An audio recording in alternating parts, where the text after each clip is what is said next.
warahmatullahi wabarakatuh.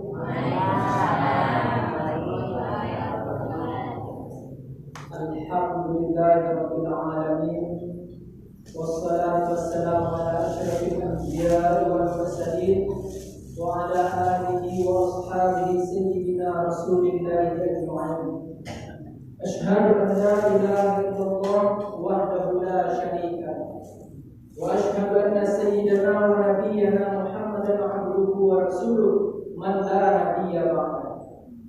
Allahumma shalli ala sayyidina Muhammad wa ala ali sayyidina Muhammad wa barik wa sallim. Qala Allah Ta'ala fi kitabihil karim, a'udzu billahi minasy syaithanir rajim. Bismillahirrahmanirrahim.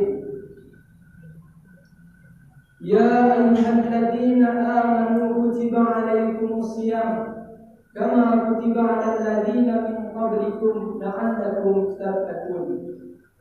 Sadaqallahul azim, sadaqallahu maulana al-karim. Yang pertama sekali yang kami hormati Bapak Kepala Desa ataupun yang mewakilinya, yang kami hormati kepada pengurus masjid beserta jajarannya, semoga selalu istiqomah dalam mengamalkan masjid kita ini. Amin. Allahumma amin. Seterusnya yang kami hormati kepada seluruh alim ulama, tokoh adat, jadi pandai, tua, tahu, setiap teristimewa yang kami hormati kepada seluruh bapak-bapak, ibu-ibu yang berkesempatan hadir pada malam yang berbahagia ini. Buat untayan yang pertama kalinya, janganlah lupa kita bersyukur kehadiran Allah Subhanahu wa Ta'ala atas limpahan nikmat dan karunia Allah yang Allah berikan kepada kita, sehingga kita dapat melambaikan tangan, melangkahkan kaki untuk menuju ke masjid yang berbahagia ini. Dengan tujuan apa? Tujuan kita lain dan tak bukan menunaikan kewajiban kita sebagai hamba.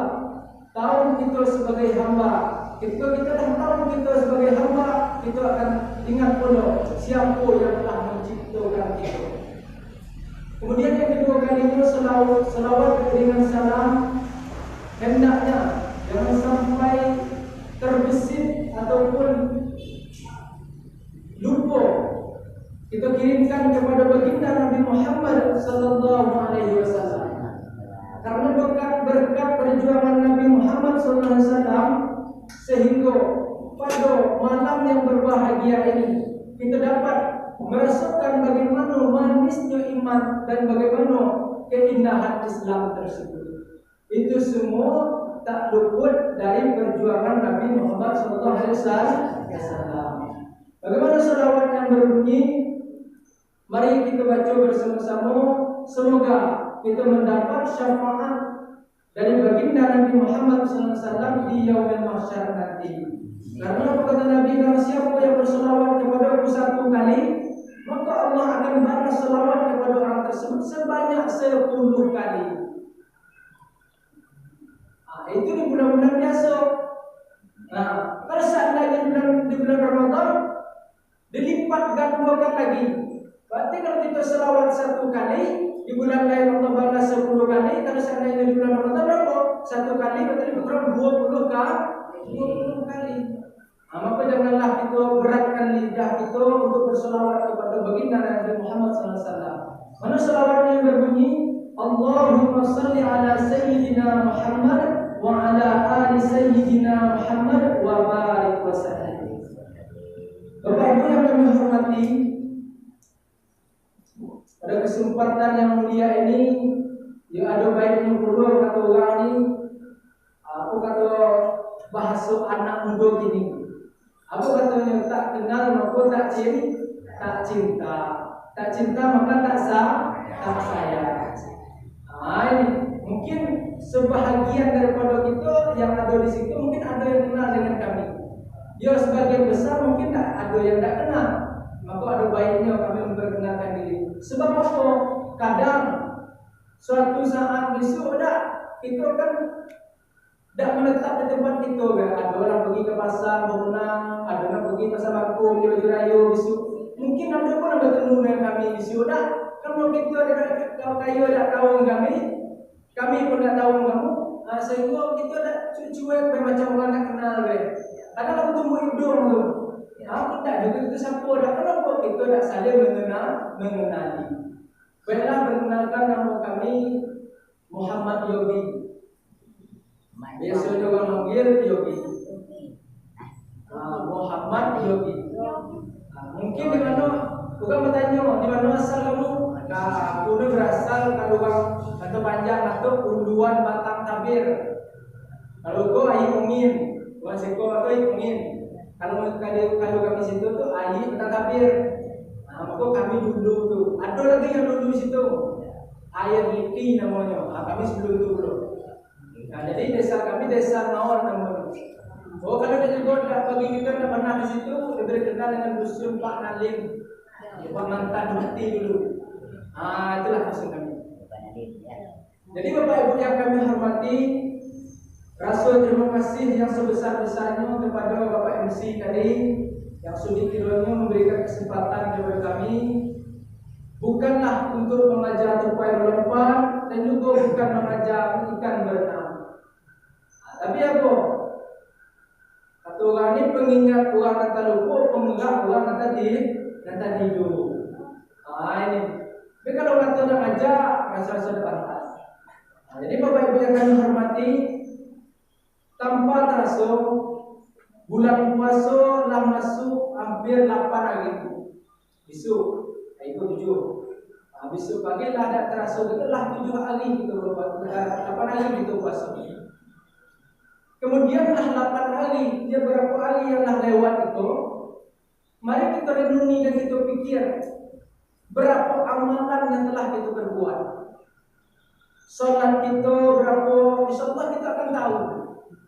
Kita akan tahu solat kita berapa. Kemudian berapa puasa kita yang telah kita kerjakan, kita akan tahu. Dan berapa solat tarawih yang telah kita lakukan, kita akan tahu. Kenapa? Itu adalah amaliyah kita masing-masing. Kita solat tahajud, kita tahu. Kita puasa di siang hari, kita tahu berapa hari kita berpuasa. Kemudian kita solat berapa hari, berapa banyak kita solat, kita tahu. Karena adalah amalan pribadi kita masing-masing.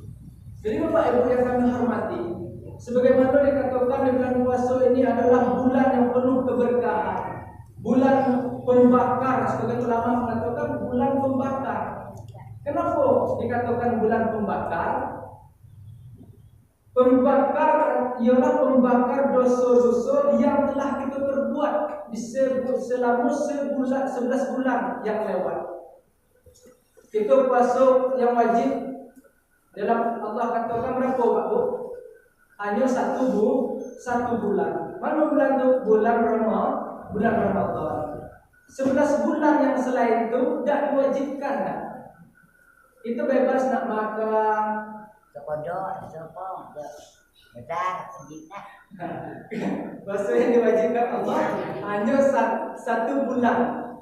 Mana tu? Itulah sebagaimana ayat dibacakan tadi. Ya ayyuhalladzina amanu kutiba alaikumusiyam. Hai orang-orang yang beriman, kata Allah, diwajibkan di atas kamu berpuasa. Kama kutiba alal ladzina min qablikum la'allakum tattaqun. Sebagaimana diwajibkan di atas orang-orang yang sebelum kamu, semoga kamu menjadi orang yang bertakwa. Jadi Allah katakan dalam Al-Quran, diwajibkan kepada orang-orang beriman berpuasa. Sebagaimana orang-orang dulu juga wajib berpuasa. Cuma kadang puasa Nabi-Nabi terdahulu beda dikit dengan kita. Dia berpuasa tapi tidak sama puasa cara puasanya dengan kita. Puasa Nabi Daud, 1 hari puasa, 1 hari dah. 2 hari puasa, 1 hari buka. Satu puasa Nabi Daud. Ketika kita sampai kepada umat Nabi Muhammad, maka diwajibkan 1 bulan. Dah banyak kan? Maka kalau seandainya kita tahu betapa mulianya umat Nabi Muhammad, maka kita akan bangga. Karena bahkan Nabi Isa pernah mengadu kepada Allah hendak menjadi umat Nabi Muhammad. Karena apa? Karena umat Nabi Muhammad sebanyak apapun dosanya, ketika dia bertaubat akan langsung diampuni oleh Allah. Umat Nabi Muhammad seperti itulah kemuliaan dan keistimewaan umat Nabi Muhammad. Lebih-lebih dalam masa ini, satu kali kita berbuat kebaikan dilipat gandakan menjadi 3, 4 dan bahkan lebih daripada itu. Sedekah 1 godong, 1 bakwan, 1 tahu kita bersedekah akan dibalih oleh Allah lebih daripada itu. Tapi bukan tahu dah dibalihnya lagi. Apalah ada juga kita dah. Karena awak bersedekah tadi tak maghrib patah. Aduh kita situ yang katakan di rumah dah. Kalau dengan ceramah tadi kalau cik duduk 10 balik. Kalau 20. Abad duduk 5. Nanti balik 50. Harap itu balasannya. Hari kita tak duduk pas duduk telabuh ke masjid harap di rumah telah numpuk 50 buah duduk. Ada. Kan itu. Tapi dah Allah balas dengan cara min haitsu la yahtasib. Daripada arah tak sangka-sangka. Kadang kita bersedekah dengan 1 tahu, Allah balas rezeki kita lebih daripada itu. Yang jelasnya pembalasan tersebut akan kita raih di yaumil akhir nanti. Jadi Bapak Ibu yang kami hormati, mumpung puasa lebih kurang tinggal kalau seandainya 30 hari kita puasa, berarti 22 hari lagi. Kalau seandainya 29, berarti masih tinggal 21 hari lagi.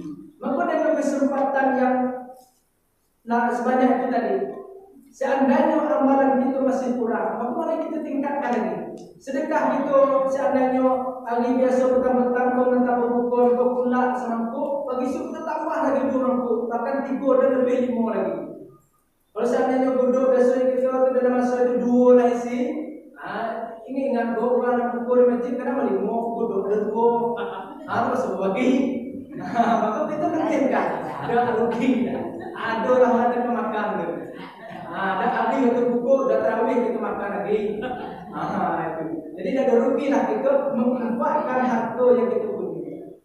Dia orang yang kami hormati, mungkin cukup sekian. Mungkin panjang lebarnya nanti akan disampaikan oleh penceramah yang lebih senior. Ya dah. Kami itu tangguh bertamu, tangguh berdua ada lagi. Jadi mungkin tangguh bertamu, ada kita tangguh bertamu langsunglah ke tangguh keempat untuk kedua, ketiga dulu. Jadi Bapak Ibu yang kami hormati, ada pun yang dapat kita simpulkan daripada uraian yang singkat tersebut. Marilah kita memperbanyak amalan. Ribat amalan kita masing-masing. Kalau seandainya itu kurang, kalau seandainya kurang kita tambah.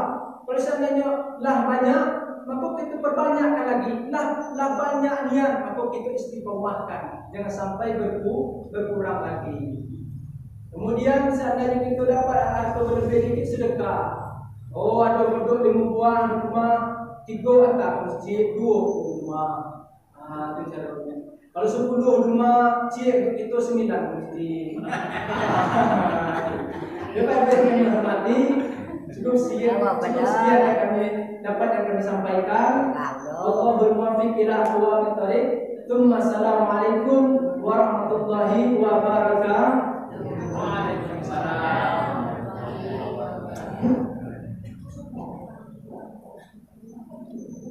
Alhamdulillahirabbil alamin. Semoga apa yang sudah dengar memberi manfaat bagi kita semua. Amin.